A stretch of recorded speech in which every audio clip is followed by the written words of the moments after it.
नमस्कार, आपका स्वागत है आपके अपने YouTube चैनल एक कहानी रमा की ज़ुबानी में। जैसे कि आप जानते हैं कि मैं हर सप्ताह एक कहानी या कविता के साथ प्रस्तुत होती हूँ, तो आज मैं एक कहानी पढ़ने जा रही हूँ जो कि मेरी फेवरेट लेखिका हैं, बहुत ही प्रिय लेखिका हैं मेरी मालती जोशी जी। उनकी कहानी है ये। कहानी का नाम है कैलकुलेशन। तो सुनते हैं कहानी कैलकुलेशन। 8:30 बजने को थे और पिंकी का अब तक पता नहीं था। मेरी चिंताओं का ग्राफ बढ़ने लगा था। सर्दियों में अंधेरा वैसे ही जल्दी घिराता है और शहर में रोज होने वाली घटनाएं मन को डरा देती हैं। बच्चों को हमारी परेशानियों का कोई एहसास नहीं होता, बल्कि मैं फोन भी करती हूँ तो वे नाराज हो जाती है। कहती है और किसी के घर से फोन नहीं आता, बस मेरा ही घनघनाता रहता है। इतना एम्बैरेसिंग लगता है। अब भला इसमें एम्बैरेसिंग होने जैसा क्या है? तुम्हारे दोस्तों के घर वाले लापरवाह हैं तो मैं क्या करूं? मैं तो उतनी बेफिक्र नहीं हो सकती। ये घर में होते हैं तो हर 5 मिनट पर मुझे कूल डाउन की सलाह देते हैं, पर आज ये भी टूर पर हैं। सारा टेंशन मुझे अकेले ही झेलना है। जब घर में बैठना असंभव हो गया तो मैं शॉल लेकर गेट पर जाकर खड़ी हो गई। बिटिया की राह देखी जा रही है? अंधेरे में एक प्रश्न उछला। मैं बुरी तरह चौंक गई। देखा, बगल वाली अम्मा जी शॉल लपेटे कुर्सी पर विराजमान हैं। मैं मुड़कर उनसे मुखातिब हो गई। कंपाउंड वॉल पर टिकते हुए कहा, अरे देखिए ना, अंधेरा कैसा हो रहा है। इतनी रात अकेले आती है तो चिंता होने लगती है। वह अकेले नहीं आती, एक लड़का घर तक छोड़ने आता है। मैं चकित होकर उन्हें देखती रह गई। पिंकी ने उनका नाम चुंगी नाका रखा है। वे गलत नहीं है। अपने बरामदे में बैठकर वे पूरे मोहल्ले की खोज खबर रखती हैं। थोड़ा बुरा भी लगा। जरा सी तुर्शी के साथ पूछा, आप अब तक यहाँ ठंड में क्यों बैठी हुई हो? अरे बेटा अभी अभी दफ्तर से लौटा है, उसका चाय नाश्ता हो जाने दो, फिर भीतर जाऊंगी। मतलब?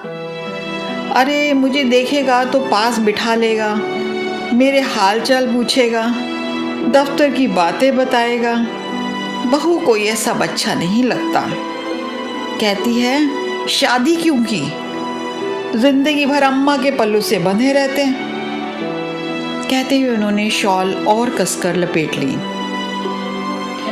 मैं चुप हो गई। हर घर की अपनी समस्या होती है, उससे खुद ही निपटना पड़ता है। बाहर वाला कुछ नहीं कर सकता। इस समय तो मैं अपनी ही चिंता से ग्रसित थी। दूसरों की मदद क्या करती? मुझे ज्यादा प्रतीक्षा नहीं करनी पड़ी। कुछ ही देर में मेरी समस्या यानी कि पिंकी रानी पधार गई। साथ में वह लड़का भी था। पिंकी बाहर से ही चिल्लाई, मम्मा वहां ठंड में क्या कर रही हो? अब उस लड़के ने मुझे देखा। नमस्ते आंटी। हाँ नमस्ते बेटा, आओ भीतर आओ, गर्मा गर्म कॉफी पिलाती हूँ। स्कूटर बाहर खड़ा करके वह निसंकोच भीतर चला आया।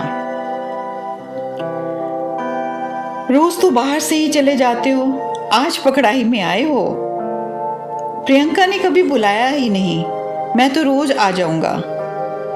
मैंने फटाफट कॉफी बनाई, सूखे नाश्ते के साथ सर्व की और कॉफी पीते हुए उससे ढेर सारी बातें पूछ डाली। जब वह चला गया तो मैंने जैसे अपने आप से कहा, लड़का अच्छा है ना। कहीं तुम इसके साथ मेरा गठजोड़ा करने को तो नहीं सोच रही हो? एक ही बैठक में उसके खानदान की सारी हिस्ट्री ज्योग्राफी पता कर ली, इसलिए पूछ रही हूं। हर्ज क्या है? मैंने कहा। No mummy, he is just a friend. Coaching तक लाने ले जाने के लिए ठीक है, पर शादी के कतई लायक नहीं है। इतने मीडियोकर पर्सन से शादी की बात तो मैं सोच भी नहीं सकती। कैट की तैयारी कर रहा है, सो ऐसे कैसे? पता है मम्मी, यह उसका तीसरा अटेम्प्ट है। तो तुम कौन सा पहली बार में ही निकल जाओगी? तुमसे तो बात ही करना बेकार है, उसने तुनक कर कहा और कपड़े बदलने चली गई। इन लड़कियों को समझना सचमुच बहुत मुश्किल है। पिछले साल एक सुनील नाम के लड़के से अच्छी खासी दोस्ती थी। दोनों ने टेबल टेनिस में कॉलेज को कई बार रिप्रेजेंट किया था। फिर एकाएक उसका आना बंद हो गया। मैंने पिंकी से पूछा तो बोली, जनाब खेल खेल में लाइफ पार्टनर बनने के सपने देखने लगे थे। हाँ रमेश, एक लड़का था रजत, 2-3 नाटकों में दोनों ने एक साथ काम किया था। लड़का सुंदर था, संपन्न भी था, मुझे तो सुशील भी लगता था। पर पिंकी बोली, मम्मी उसे आप ऑफ स्टेज देखेंगी तो तुम्हें मतली आ जाएगी। फिर उसके साथ काम क्यों करती हो? Because he is a fine actor. कल को बॉलीवुड में जाकर बड़ा स्टार बन गया तो? नो चांस मम्मी, वह तो बस लोकल हीरो है। वहां तो ऐसे सैकड़ों मारे फिरते रहते हैं, कोई घास नहीं डालता। मैंने सुना है लड़कियां उस पर जान छिड़कती हैं। लड़कियां परले दर्जे की बेवकूफ होती हैं, तभी तो ऐसे लोगों की बन आती है। कई बार मेरे पूछने का मन होता कि लाडो, तेरी नजर में कोई मिस्टर परफेक्ट है भी कि नहीं। उस दिन कॉलेज से लौटते हुए बोली, मम्मी थोड़ा विटामिन एम स्पेयर करना, पार्लर जाना है। क्यों, कॉलेज में फंक्शन है कोई? फंक्शन तो नहीं है, पर कॉलेज में नहीं, बर्थडे पार्टी में जाना है। Kartik is throwing a party. Kartik इतने दिनों कहाँ था? यही था, पढ़ाई में बिजी था, पीजी कर रहा था ना। एकाएक तुम्हें कैसे याद कर लिया? याद क्यों नहीं करेगा, मैंने उसे भूलने ही कब दिया था। हर साल बर्थडे पर विश करती हूँ, न्यू ईयर का कार्ड भेजती हूँ। हाँ, पार्टी आज पहली बार दे रहा है। कार्तिक की पार्टी में खूब बन संवर कर गई थी। बार बार पूछ रही थी, मम्मी मैं ठीक लग रही हूँ ना? मेकअप बहुत गाढ़ी तो नहीं हो गई? साड़ी बहुत जैजी तो नहीं है? मैं सचमुच बहुत प्यारी लग रही थी। बाल भी ढंग से संवारे थे, कपड़े भी ढंग से पहने थे। ऐसा नहीं कि हमेशा की तरह कुछ भी ऊट पटांग पहन लिया और चल दिए। उसकी सज्जा से ही पता लग रहा था कि वह किसी को इम्प्रेस करने के लिए बेताब है। यह जानकर अच्छा भी लग रहा था। कार्तिक सचमुच अच्छा लड़का था। बहुत अरसे पहले वे लोग हमारे पड़ोसी थे। उसकी बहन कीर्ति पिंकी की क्लास में थी। माता पिता दोनों डॉक्टर थे, अक्सर बिजी रहते थे। कीर्ति का अधिकांश समय हमारे यहाँ ही गुजरता था। फिर मोहल्ले बदल गए, पर एक ही क्लास में होने के कारण कीर्ति और पिंकी की दोस्ती बनी रही। हायर सेकेंडरी के बाद वह भी भाई की तरह मेडिकल में चली गई। आना जाना कम क्या एक तरह से बंद ही हो गया। ये तो आज पता चला कि पिंकी उन लोगों के, खासकर कार्तिक के बराबर संपर्क में है। अच्छा लगा। जाते समय मैंने उसे ढेर सारी हिदायतें दी। जल्दी लौटना, ऑटो में अकेले मत आना, किसी भरोसेमंद आदमी की कार में ही बैठना। उसे अच्छा तो नहीं लग रहा था, पर चुपचाप सुनती रही। आखिर उसके पापा को ही दया आ गई। झल्लाकर बोले, बस भी करो अब, लड़की अब बच्ची नहीं रही, खासी बड़ी हो गई है। इस बात को तुम कब समझोगी? बच्ची नहीं रही, बड़ी हो गई है, इसलिए तो इतना फिक्र हो रहा है। पर ये बातें पुरुषों के दिमाग में कभी नहीं आती।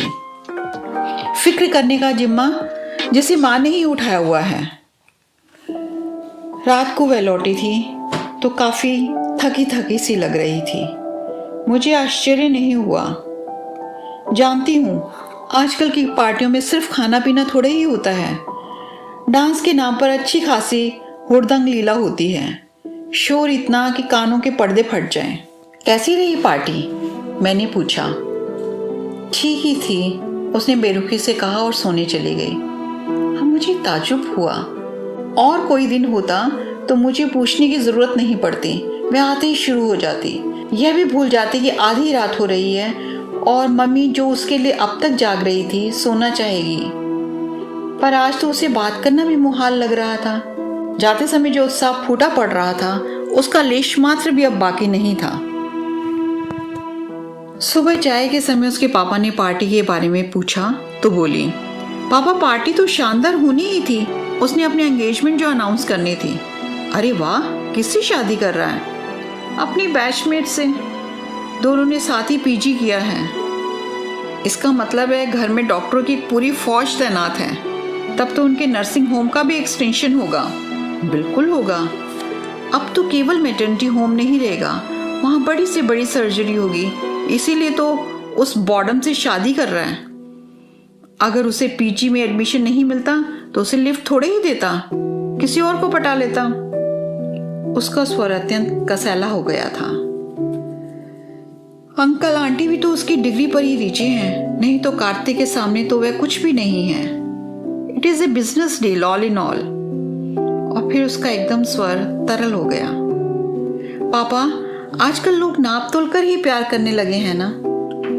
उसके स्वर का गीलापन मुझे भीतर तक भी हो गया। मन हुआ उसे गले से लगाकर सांत्वना दूं, कहूं कि लाडो, इसमें कार्तिक का क्या दोष है? अपना नफा नुकसान देखना तो जमाने का चलन है। तुम भी तो इस इल्जाम से बरी नहीं हो। वैसे भी टूटकर प्रेम करने वाली पीढ़ी अब रही कहाँ? वे लोग तो कब के इतिहास बन गए हैं। तो ये थी कहानी कैलकुलेशन। अगर आपको पसंद आई हो ये कहानी तो कमेंट सेक्शन में ज़रूर कमेंट करके बताइएगा। और अगर पसंद आई हो तो लाइक और शेयर भी ज़रूर कीजिएगा और चैनल भी सब्सक्राइब करना ना भूलें। तो मिलते हैं अगले हफ्ते एक नई कहानी या कविता के साथ। तो तब तक के लिए दीजिए आज्ञा और रखिए अपना ढेर सारा ख्याल।